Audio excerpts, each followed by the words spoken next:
Some people come out of the closet.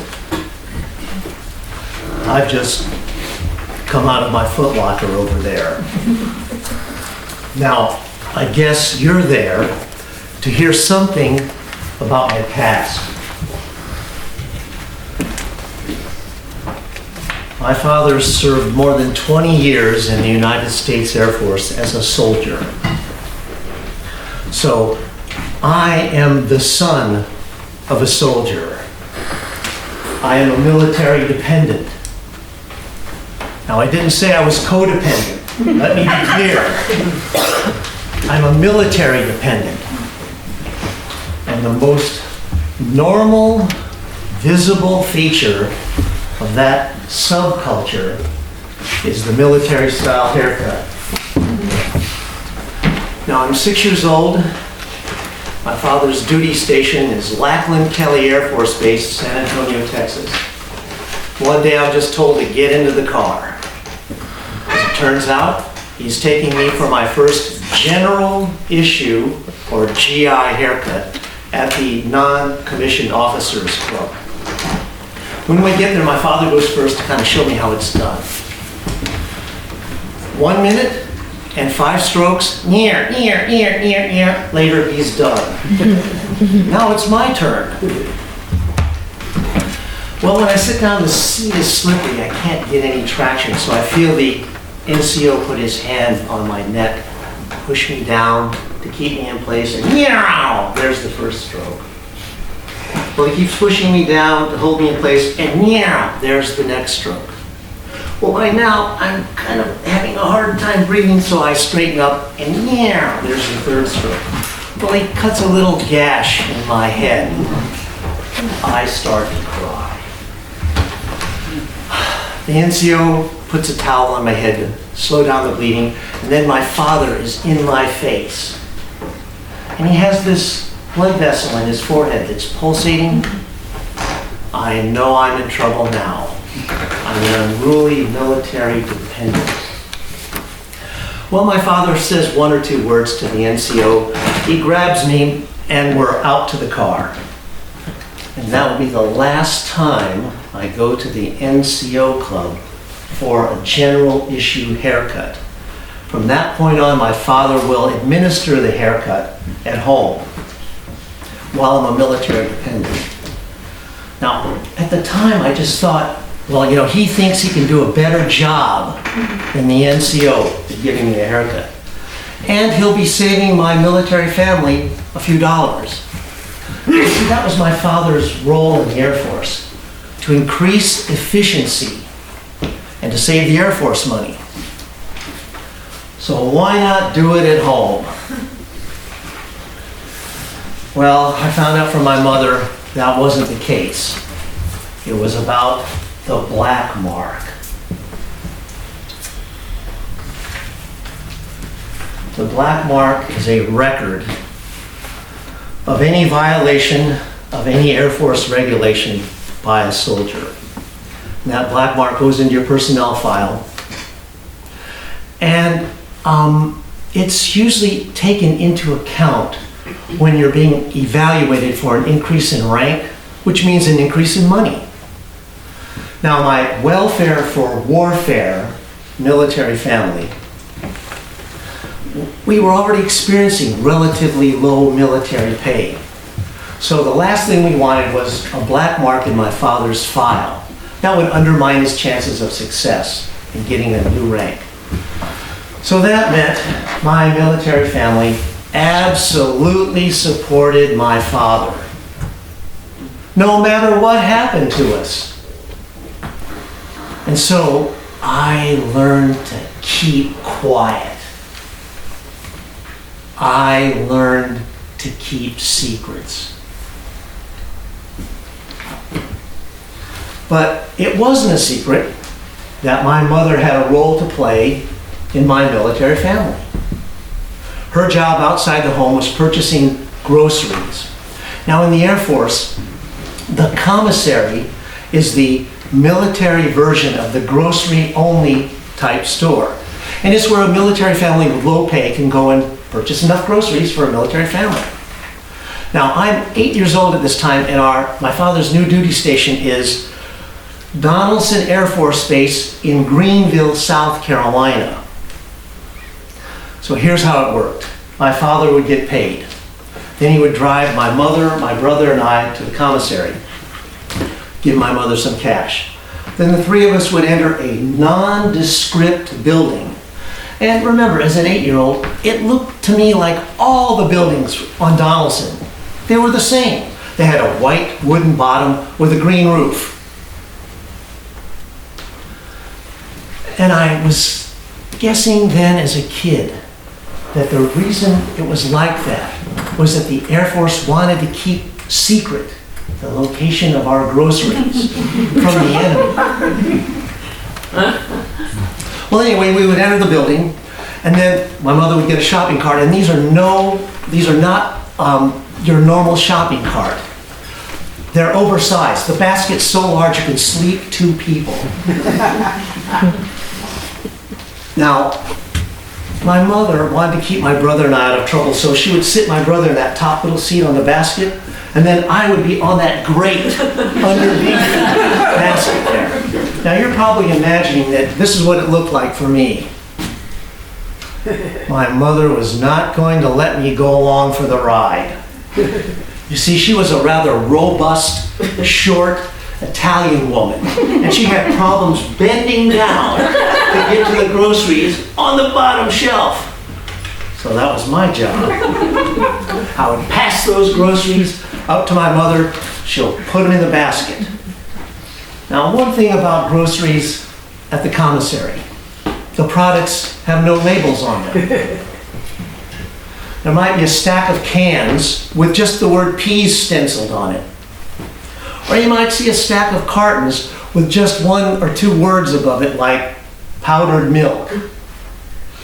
Anyways, I'm passing those groceries up to my mother. She's putting them into the cart, and then she's got to drive that cart down an aisle that's just wide enough for the cart, past the 2 shelves of groceries. And she's driving in, takes a left turn, and takes another left turn, and we get to the cashier. She pays the money. Then we put those groceries into paper bags, and we wait outside for my father to come and pick us up. And we're waiting outside for my father to come and pick us up. Now, he was the only person that was going to come and pick us up. And for all we knew, he might be preoccupied with the start of World War III. But we wouldn't know it. We're just outside the commissary with our groceries, waiting for him to come and pick us up. Now, at moments like that, I thought it was one of those, you need a relative of the family to help you out. I learned of this when I entered public school in the civilian sector, that most civilian children have a relative somewhere nearby who can help them out in a jam. Well, my mother told me, we have no relatives nearby, not a one. But my father said we did have one. His name is Uncle Sam. So I now knew I had one relative somewhere nearby. So one day when my father was really late picking us up at the commissary, I just said, "Hey, Dad, what happened to Uncle Sam? Why didn't he come and help us out of a jam?" My father was operating on radio silence that day, so he didn't say anything. But shortly thereafter, he broke radio silence because, see, Uncle Sam gave him a call. Told him he was being transferred to Osan Air Force Base near Seoul, South Korea, to help the Air Force save money there. Well, I'm now 9 years old, and this will be the first time my soldier father at home is away from home on a tour of duty. It means that my military family will stay in our forward family facility near Piedmont, South Carolina. Just wait for him to come home. It also means that we're going to have to do some of the tasks he did for us out at Donaldson. But my mother and I have a problem. We don't have a military ID card. You see, if you're a soldier in full uniform, and you drive up to the main gate, and there's a little bumper sticker on your front of the car, the MP at the gate will give you the 2-finger, not the 1-finger salute and let you in.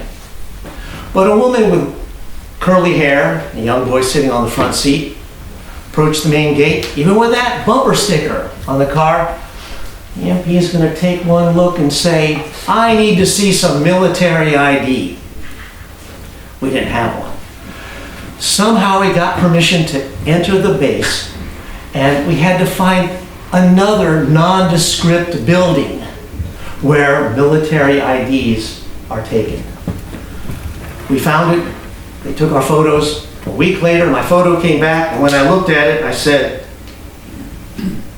nothing, because what I saw was that there was a flap of hair, odd-shaped, to say the least, sticking out of the left side of my head. Now, you probably haven't heard of the guidance system or its acronym. Now, you know the Air Force has an acronym for everything. Well, the acronym for guidance system is GSYS. It's pronounced Jesus. but you've never heard of it, right? But I had. So when I saw that photo with my hair, that flap of sticking out, I said, that's how those voices are entering my head. Well, a few days later, we had to enter the Air Force Base. I had to show my ID card to an MP, and he set the record straight. He said, son, that's what you look like when you're dead. See, that's just normal military-dependent subculture. Well, there was more to come. My father returns from Osan. Uncle Sam gets him on the phone and says, you're being transferred to Truax Air Force Base in Madison, Wisconsin. I'm now 10 years old. My military family's on the move. My brother and I were pulled out of school before the end of the school year, and we were given a small box to put our stuff in by my father. I'm in the 3rd grade now, and I had a special friend who I used to run around with on the playground. Her name is Debbie. I didn't want to. I didn't have any choice. But I had to say goodbye to her in the middle of the school year.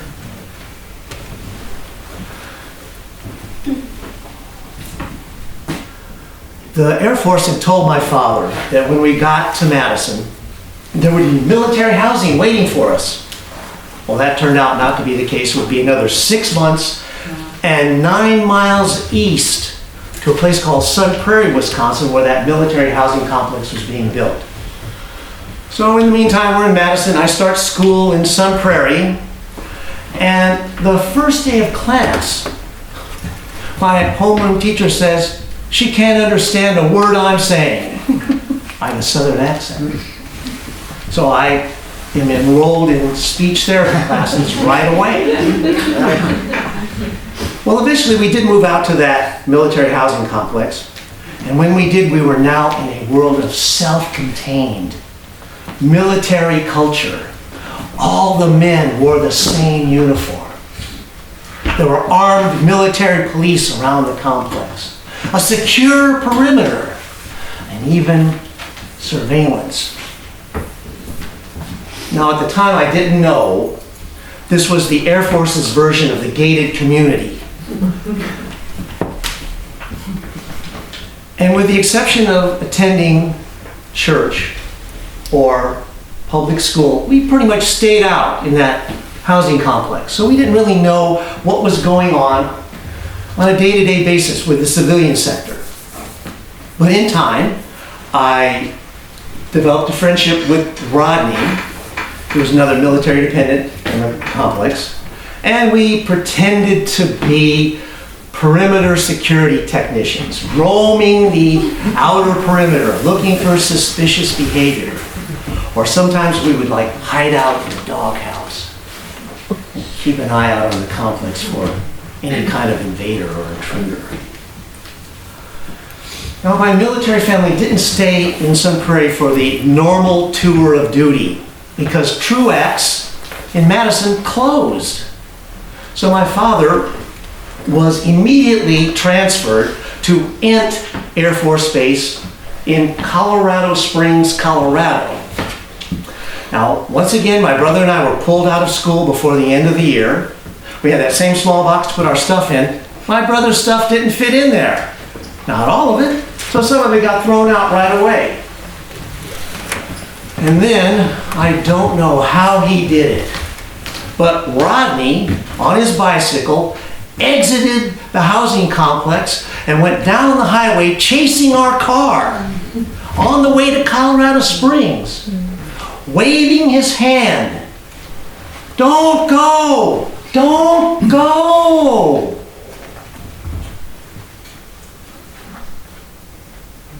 I didn't say anything.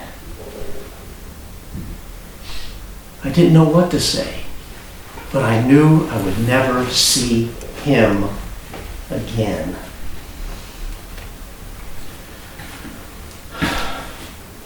Now I'm keeping a deep secret from you, but you know this is what I'm good at. We're back in Sun Prairie, it's the 5th grade. I'm asked to be a part of a special class project, reconstructing a pilgrim village. Well, I'm going to have to stay a little late after regular school's over. Well, I informed the group, students and teachers, that I can't stay too late after school because I live out in that military housing project and there's only one bus that goes back there. I have to be on that bus.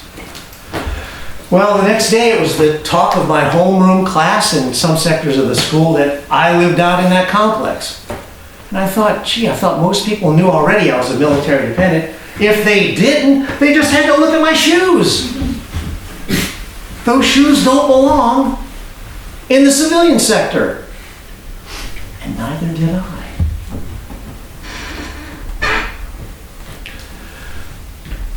A girl in my 5th grade class who didn't know me very well but now knew I was living in the housing complex came up to me and said, "You are a military brat." What? I'd never heard this concept before. I mean, not even amongst other military dependents. So when I had a chance, I got over to the dictionary, checked out the word. That didn't relate to me or my behavior.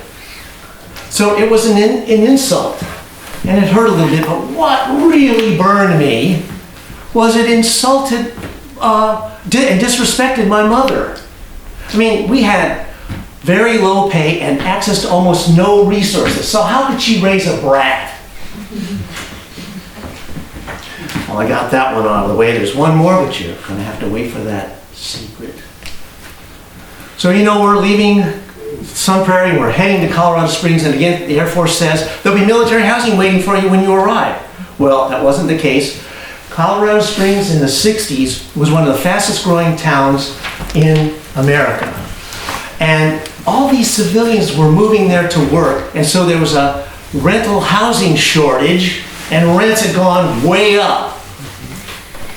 So the best we could do was to move in to what's called overnight or guest housing on an Army post, Fort Carson, 10 miles south of Colorado Springs. Now again, I didn't know it, but this was the Army's version of the gated community. Well, eventually we moved up.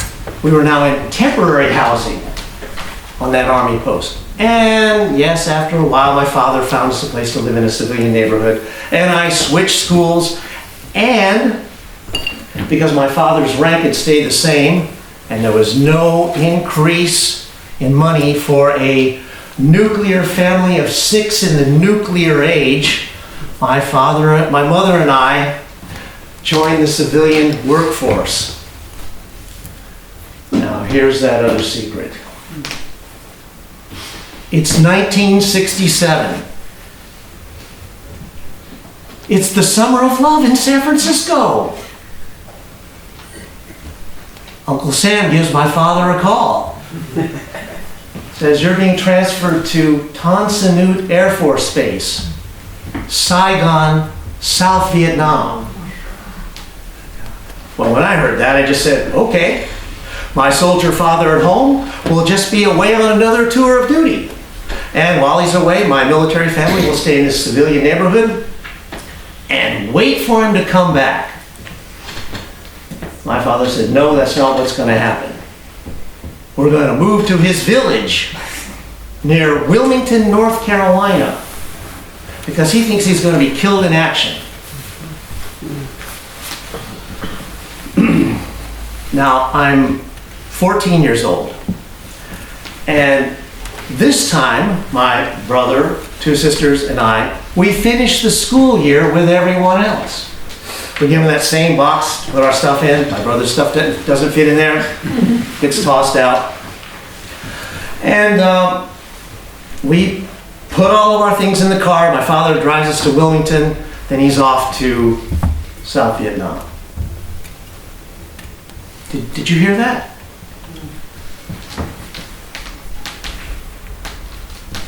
You didn't hear that?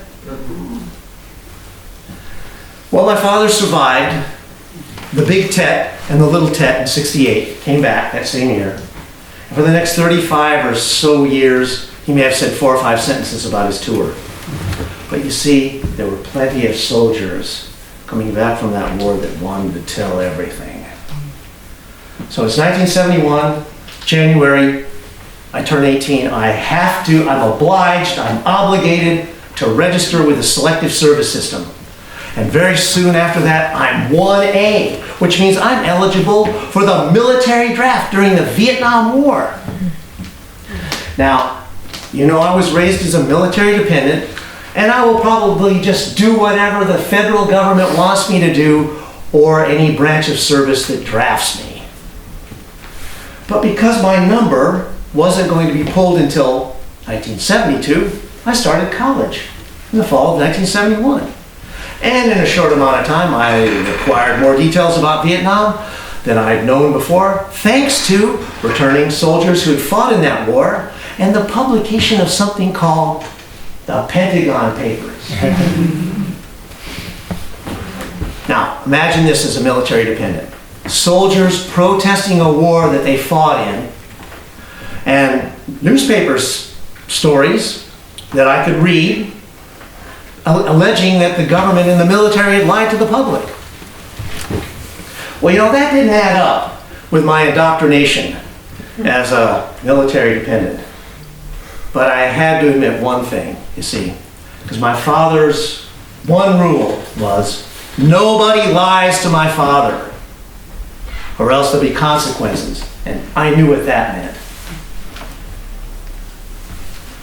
So I had to admit, the military and the federal government had not just lied to the public, they lied to my father, my military family, and me.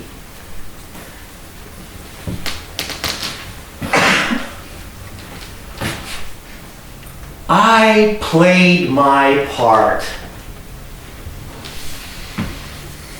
I performed the role the Air Force required of military dependence for more than 16 years.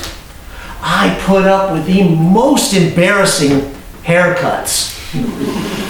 I ate the military's food. I lived a nomadic life, moving to strange towns and attending unfamiliar schools. I was the subject of name calling. I had no long-term friends, even a girlfriend. And you know, I had no hometown, so how can you tell someone I'm from nowhere? Besides, my father had been away from home while I was a child, and he'd been sent off to a shooting war on what I would consider now to be false pretenses. So I felt totally compromised. I just wanted to run away from my past as a military dependent. But how would I do that? There weren't any role models. The best thing I could come up with was that I would bury my past as a military dependent.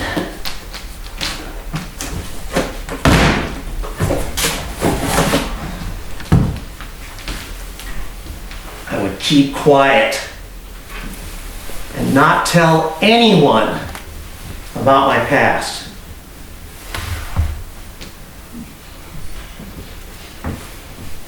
I would say goodbye to that part of myself, like I'd said goodbye to so many people in my past. It's time for me to return to my footlocker.